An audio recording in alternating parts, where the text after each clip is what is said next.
Welcome to 10-5, the official podcast of the OPP Association.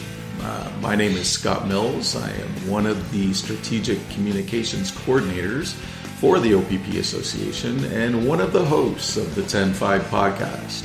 Our co-host Emily Brown is doing the production on this podcast, and I will be doing the interviewing.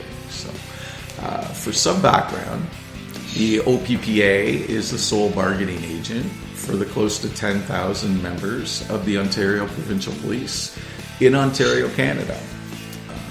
Our rally cry is our members are our focus and our strength. We aim to provide important information to our members and the public about matters that affect policing in the province of Ontario. And today's episode is about the OPP's hiring of experienced police officers. Our guest is the class valedictorian of the OPP Experienced Police Officer Class 514. Welcome to the podcast, Provincial Constable Eduardo Dijon. Ed, as he's sometimes known, is now posted to the Huronia West Detachment, and he actually starts this coming Friday there. So welcome, Ed. Thanks. Nice to be here. Thanks for actually accepting the invitation to do this. We've been trying to get somebody on to talk about this for a while, and you've graciously accepted the offer. So thanks for that, Ed. Not a problem. Nice to be here. Congratulations on joining the OPP, and congratulations on being named the class valedictorian. That's quite an honor. Well, thank you. I really appreciate that. So we're just going to get into a little background here on what an experienced police officer new hire is. Ed's going to tell us a little bit about himself and why he's here, and it's going to be interesting, a bit of a Q&A. So on March 8th, 2024, our OPP Commissioner Thomas Carrique posted on X, and for those of you who don't know, that's the formerly Twitter, and I'm just going to read what he posted. He said, "Congratulations to the 37 experienced police officers of Class 514 who graduated today as OPP officers. Dedicated to protecting our province and its citizens." This is the part of the tweet that I thought was really interesting. "With a wealth of 285 years of combined policing experience, the new recruits will serve 24 communities across Ontario." And on that very same day, I've known Ed for some time. I saw a post on Ed's personal Facebook profile that he was starting a new chapter as an OPP officer. And for full disclosure, Ed and I worked together at Toronto Police Service, and I must admit that I was surprised to see such an experienced and dedicated officer with so many years' service, quote-unquote, patching over to the OPP. So, Ed, over to you. Can you tell us a little bit about your career to date? Certainly. I started with the Toronto Police in 1998. It's something I had been thinking about doing for a while, but I guess the stars finally aligned and it all came together in 1998. But actually started, the thought process started quite a while ago, as my father was a police officer at Dijon Senior. He was actually the first Filipino officer in Toronto, and he started in 73. So it was 25 years later that I finally got my act together and joined the Toronto Police as well. I started in 13 Division, which is one of the smaller divisions in the service. It's in the Dufferin and Eglinton area of Toronto. I think the area was known as it was the old Little Italy. So there was a lot of culture, a lot of people, and a lot of different things to learn. It was actually a great division to learn from, although it was really small in terms of our relative to other divisions. We had a high calls for service per officer, so great place to learn with a vast vast variety of people. From there, I moved on to the sex crimes unit. I guess that was around 2004, where I worked in what was then called the child exploitation unit, which was a combination of dealing with child pornography as well as child prostitution, what we now know as human trafficking. Worked there for a number of years. Saw a lot of things that probably the average person doesn't normally see and probably doesn't need to see. All of the investigations were obviously child focused, so there was a child victim focused. So there was a whole other element of the criminal offenses that were always part of every investigation. From there, I think I was there for about 5 years. Moved on to, or was asked to participate in the diversity management unit, where I was the service lead for something called Human Rights Project Charter, and it dealt with reviewing all Toronto Police Services procedures to ensure there were no issues or conflicts with the Human Rights Charter, and that was probably the start of, or one of the starts of when the Toronto Police started taking a serious look at accommodation for a variety of people, for a variety of different demographic groups.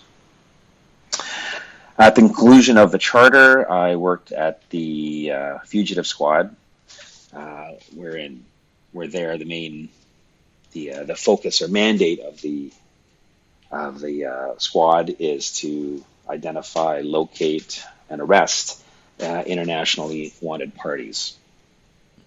That was absolutely a fun place to work. A lot of good people, learned a lot of different things. Falling from the fugitive squad, I went back on the road at 31 Division, which is, for those who don't know, it's the division in the Jane and Finch corridor of Toronto. A very busy division. It was actually very interesting for me because at that time I hadn't been on the road in a number of years. So jumping back on the road, there's a whole nother level of excitement, quite frankly. It's all the reasons we all became a cop in the first place, is to drive around and I guess respond to 911 calls, chase and arrest bad guys, and do all those cool things that you see on TV. From there, I went to 12 Division's Family Violence Unit, and there I dealt primarily with domestic violence, so what we now know as intimate partner violence, as well as sexual assaults, child abuse, and missing persons. And after a time there, I came almost full circle and went back to the sex crimes unit, this time with a unit called the Child and Youth Advocacy Center, where we deal specifically with sexual assaults as well as physical assaults, and where the victims are under 18 years old. I've been doing that for 7 years and learned a lot of, again, never too late to teach an old dog new tricks and all that. Learned a whole lot of different things. In that role, I became everyone in the unit is actually trained to be a child forensic interviewer. So it's a whole other skill set that I've learned has become incredibly valuable to everything I do in policing. Just talking to everybody, including my kids, quite frankly. I had been there. I was there for just over 7 years, maybe 7.5 years. And I had been thinking, by that point in my career, I had done a bunch of different things I was proud of. Done a bunch of things I wanted to do. Worked a little old clothes, worked a little plain clothes, worked kind of in the corporate end of things. Earlier in my career, I did, I guess back then we did a lot of our own media and press conferences. So I got experience doing that, and for something like this. At any rate, in the last year or so of working here at the CYC, I was thinking about what is my next step going to be. And because I had done a bunch of things in Toronto and again, done a lot of things I had always planned to do. Where's the next step of my career going to take me? And the OPP is absolutely something I've been thinking about for a while. I've always enjoyed the area of Wasaga Beach, which is known as, it's the Huronia West Detachment, which patrols Wasaga Beach. So I thought, wouldn't that be a great place to finish up my career for the final few years? And here I am today. That's amazing. Ed, like, of the 285 years service, you've got 25 of it. As you were saying that, I was thinking about it. I was going, hang on a sec. I am almost 10% of that number. I know. That's why I was kind of surprised that you're patching over kind of this late in your career. But the OPP is very fortunate to have you. I know the quality of your work, and I keep hearing of many police officers from other services wanting to join the OPP. We were just talking before we went live here that you got so many people reaching out when you made it public that you were going to the OPP that they were thinking of that as well. And so I've been here for 4 years. It's not with the OPP, it's with the association after I retired, and I'm a former Toronto guy, and I can tell you it's definitely a class organization. Like I said, you and every other member of that class are needed because there's a bit of a staffing shortage. The OPP has been working diligently to fix that.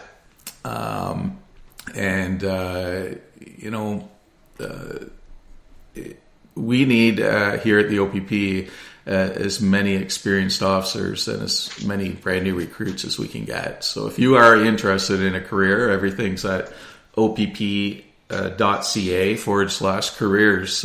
There's a lot of civilian opportunities, a lot of sworn officer opportunities for no matter what age you are. I was just talking to somebody the other day. I believe he was one of the oldest recruits 2 or 3 years ago. And he was, it's not me? Yeah, I don't know. I'm not sure. I'm not sure if I want to ask you how old you are, but there's a guy definitely in his mid-50s that I was talking with his wife. So you're never too old. And, well, it's not a big secret, but with 25 years on, I am in my mid-50s. You know what? We're going to have to do maybe a side-by-side comparison of you and this other guy I heard about. Yeah, you were talking about, I guess, for all the other, like the EPOs, we've obviously there was 4 weeks of training, and maybe we can talk about that after. But over the 4 weeks that we're there in Aurelia training together, you obviously get to know each other quite a bit, and they're all coming for a lot of different reasons. A lot of them, they're not coming necessarily because they're disgruntled with their service or just there was an issue or whatever. A lot of them are coming for their own personal reasons. Obviously, centering around not obviously, but centering around quality of life. A lot of them who are working for larger municipal services can't necessarily afford to live in the area where they're living, especially in Toronto, where obviously the housing market is ridiculous. But by coming to these different, moving to different places, they've either always wanted to move to, or places where they grew up, or where they have there's a family foundation there. If policing in that area is something they'd often thought about doing for a while. It offers them the opportunity for affordable housing, obviously a shorter commute, which is much more conducive to family life, spending more time around your family, watching your kids grow up, etc. And also some of them coming to the OPP, but almost a smaller faction of it. OPP is still a large organization and presents all kinds of career and development opportunities that they never would have gotten in their current service. As an example, one of their recruits is one of the EPOs. He has a number of years on with his service. He was a pilot, and what other service is going to be able to offer the opportunity? Well, I guess some will, but to be a pilot. Yeah, exactly. So that's one of the things he's looking for. Other people see the opportunities. Some people just like I'm born and raised in Toronto, so I'm a city boy, almost transplanted country boy. But people who are further up north are salivating at the idea of just being 10 minutes away from their favorite fishing spot, or their favorite sled trail, or wherever they can ride an ATV. They can ride a sled or the ATV as part of their job because of just the nature of where they are. So it's just opportunities, directly police related, that they would never have in their current service. Yeah, I totally agree. It's a quality of life issue for sure. Ed, you were kind enough to provide me your valedictorian speech, and if it's good with you, I wouldn't mind asking you a few questions about what was in there. Of course. Yeah. So, we've kind of said about why you kind of wanted it to go. Police work's not always the most prettiest of jobs, and no way. You've got the challenges of shift work. You've got sleeping when the rest of the world is awake. You've got missing special occasions with family, and wearing multiple layers of black clothing that doesn't breathe when it's 30 degrees in the shade. That might be one of the worst things that I've had to experience as a police officer, particularly in the summer. People, I don't think, really appreciate how much clothing we are required to wear. The very fact that it's black in the summer doesn't make it easier. And then all the gear you're wearing, between all the gear on your belt and your boots and your body armor and whatever other equipment you may be required to wear based on whatever it is you're specifically doing at that particular time. So with all these kind of warts in policing, plus you're always, let's face it, you're in a fishbowl. Everybody's got a camera these days. There's CCTV cameras everywhere. You're always under the microscope, which has its own degree of stress. I know you told a story in your valedictorian speech that kind of struck a chord with me because despite all the warts in this job, it is very rewarding. And are you able to maybe share that story with us? Of course. It occurred when I was my first run at sex crimes in the mid 2000s. I was in the unit was at the time was called Special Victims. It has since evolved to become the Human Trafficking Enforcement Unit in Toronto. So at the end, its essence is we deal with prostitution victims. In this case, there was a 15-year-old girl named Jamie. Well, called Jamie, wasn't her real name. And I was part of our mandate was to do a little bit of outreach and speak with girls who we knew, strongly believed and knew were involved in prostitution. And part of the idea was to get them out of the life and proceed with criminal investigation and ultimately prostitution charges against their pimps. Well, as you can imagine, because of the nature of why they're there in the first place, they're pretty heavily ensconced with them. So when you talk to them, and now you're walking up as a police officer, saying, "Hey, you wanna help me and lay some charges against your pimp?" To be clear, we're not walking up in that capacity. We were in plain clothes. We're in jeans and t-shirts. To be a little more effective. Walking up in uniform would do absolutely nothing, and they would run away and just never talk to us. But walking up in jeans and t-shirts and buying them a coffee here and there, or just talking to them and helping them with an issue they have, whether it's some kind of school issue or a friend issue or a housing issue, you help them as best you can with those kinds of things, and you actually befriend them.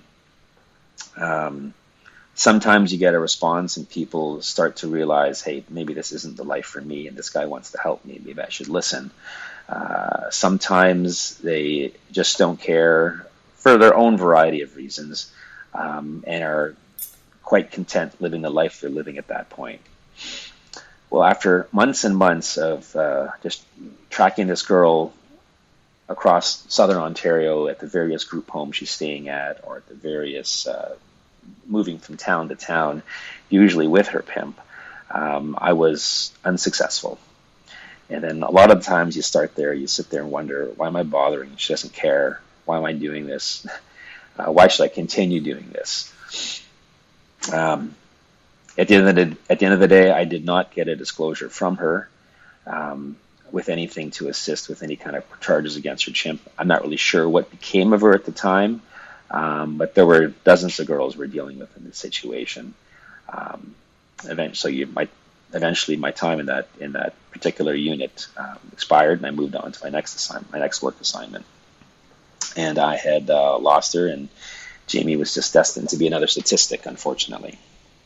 But fast forward about 15 years to 2023, I got a message from Jamie. I'm not really sure how she tracked me down, but the gist of it was, hi, it's Jamie. I don't know if you remember me. Can you call me? Funny thing is, I actually did remember her because she's one of the girls whose backstory really hit me back then, which is probably why I was so invested in her in the first place. I called her later that day. The first thing I asked her was, how'd you track me down? She goes, oh, I remembered your name. Don't worry.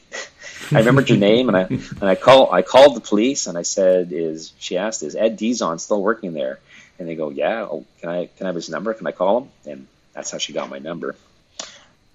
She later shared with me that even though she always treated me so horribly and was always swearing at me and always never gave me the time of day, she was always really appreciative of my efforts to track her down, to try to help her and show her someone cared. Sadly, she shared that no one else, including her family, ever did. Basically, she said, I made a difference in her life. I was absolutely floored. The conversation went on for a little while, and she went on to proudly share that she's actually now 30 years old, happily married to a firefighter, and had 3 beautiful children. We caught up for about another hour, and then she also shared that she was in the process of becoming a paramedic. I was, again, floored, like, wow, she had really gotten her life together. Within the conversation, she even mentioned that if I was still working with girls that were kind of in that scenario, that she'd be interested in talking to them, if I thought it would help, if she shared her experiences, how she got out of the life, and how she was able to move on.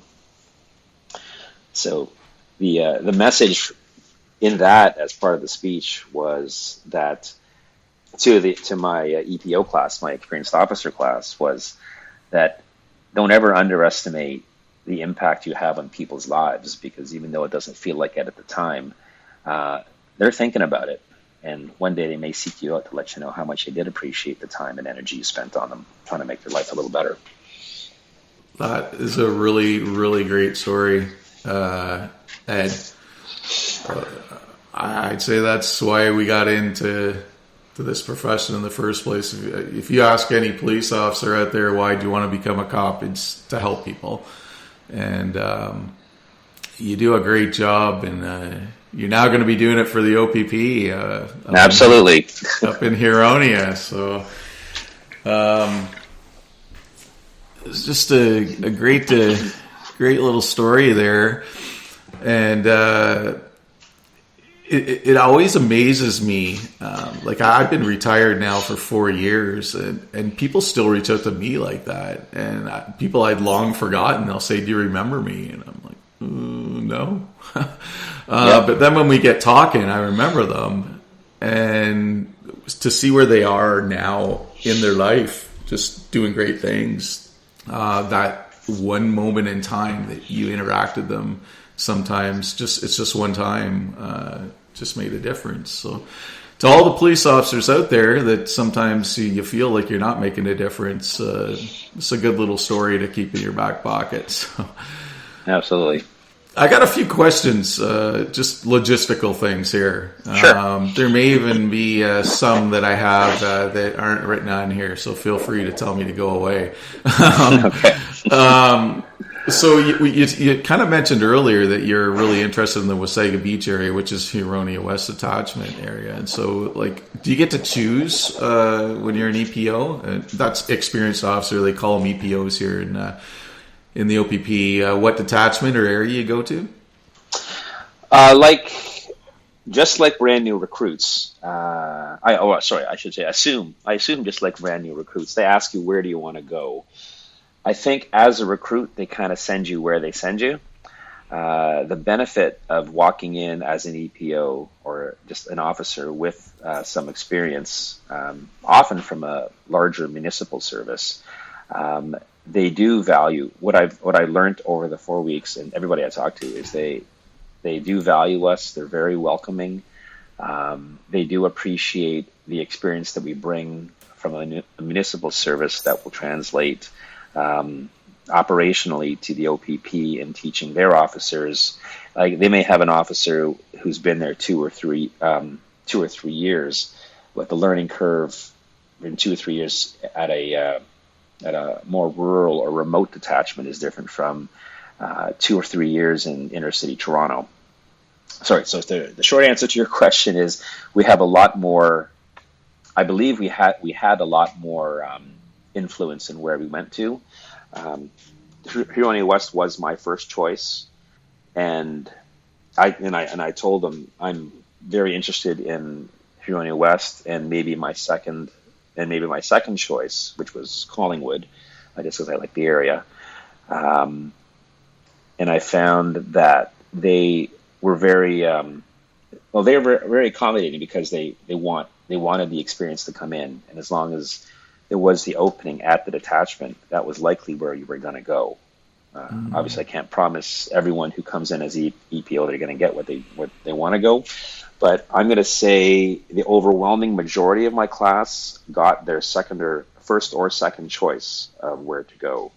So walking in as an EPO, you have that leverage, because at the end of the day, you could stay at your old service, provided you're happy there and it's where you do want to be. But you do have some more say than a recruit anyway as to where you're going to be assigned with the OPP. Yeah, lots to think about when you've got family and your personal life and stuff like that. Big change for everybody. Yeah.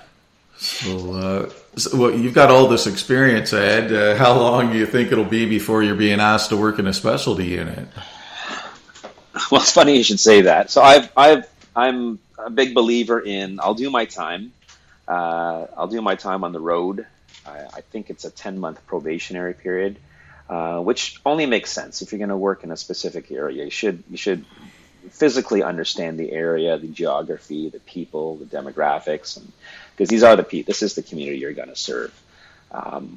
Following from that, I have no particular timeline as to when I would be asked to go anywhere,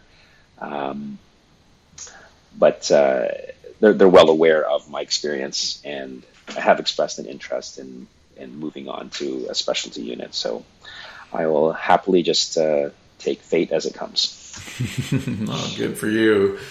So we're getting near the end here, Ed, but one recurring theme that we have here on the 10-5 podcast is to ask our guests for their 3 wishes for change. And that can be anything in the world, could be in the policing world, and you'd be surprised. Some people that have shared their wishes, they actually came true. You never know who's listening on here. So I guess are you able to share your vision for change, Ed? As you mentioned earlier, we all became police officers, and the short, corny, but incredibly true answer is because we want to help people and we want to make a difference. Maybe not in the world, but at least in our little corner of it. So from a, let's say, policing perspective, give your people the resources to do their job, whether it's training, whether it's equipment, whether it's encouragement, whether it's manpower, because we want to do the job. Every police officer at his heart wants to do this job and wants to do it well and does want to make a difference. So give us the tools, and we'll make that happen for you, and we'll make us all look good. Mm-hmm. And obviously, and the community will just be, and the communities we serve will be happier with us. Number 2, I would like all people from the policing side as well as from the community side to when dealing with interactions with each other, to consider each other's position. To be more specific, if you call the police, or if you're dealing with the police, and you're not happy with the way they're speaking with you or the way they're dealing with you, or you don't think they're doing what you think they're supposed to be doing, from the policing side, consider what their training is and the kinds of things they need to be doing to accomplish the tasks and reach the ends that you want them to achieve, which you may or may not be aware of. There are certain procedures that have to happen, certain things have to happen, certain people have to be called, and it may not necessarily align with how that community member feels it should be happening at the time.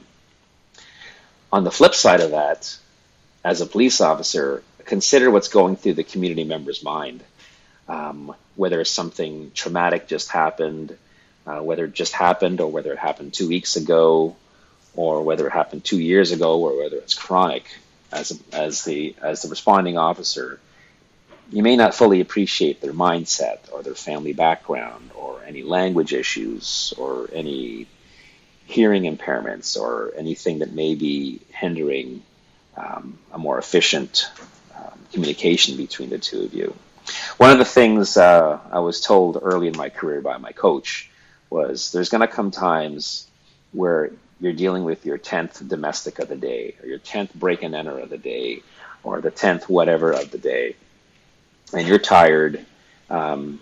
Understandably, you're tired, but just consider that one time, picture how you would want another officer to treat that person if it was your mother, or a sibling, or a loved one, or your best friend.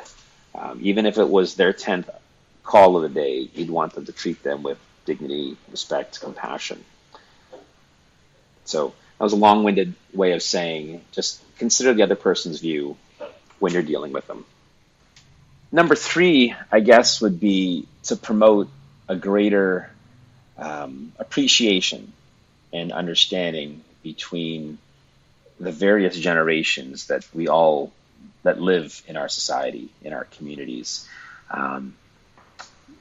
Older generation is probably going to be more set in their ways and has a certain understanding of what they believe how the world is because they've lived it. They've been there. They've done that. They've got the T-shirt. Younger generation will go, but wait a second, that's not how the world is today. I know that's how you grew up, but it's a different world today. The lessons for the younger people are the older generation has already done it. And how they got there is going to be different, but some of the lessons will still apply and work for the younger generation for them to succeed. Older generation have to be much more mindful of, as much as this is what worked in the past, there's new ways of thinking. And as much as you probably knew 10 ways to get from X to X, Y to Z, younger generation probably has 30 or 40 or 50 ways to get from X, Y to Z. So the 2 generations or multiple generations in between can all have a better appreciation and consideration for what they've all gone through.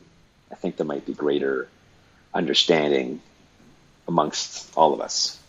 Thanks for sharing that with us, and I think it's all good advice, and we really appreciate you taking the time to talk with us. I think this is going to be quite an interesting episode for people to listen to, and I'm sure you're going to get some inquiries from it, and hopefully our staffing shortage is going to be issue is going to improve. You're doing your part here to get the word out about what it's really like. Hoping I can help. That's great. Any last words, Ed, before we go?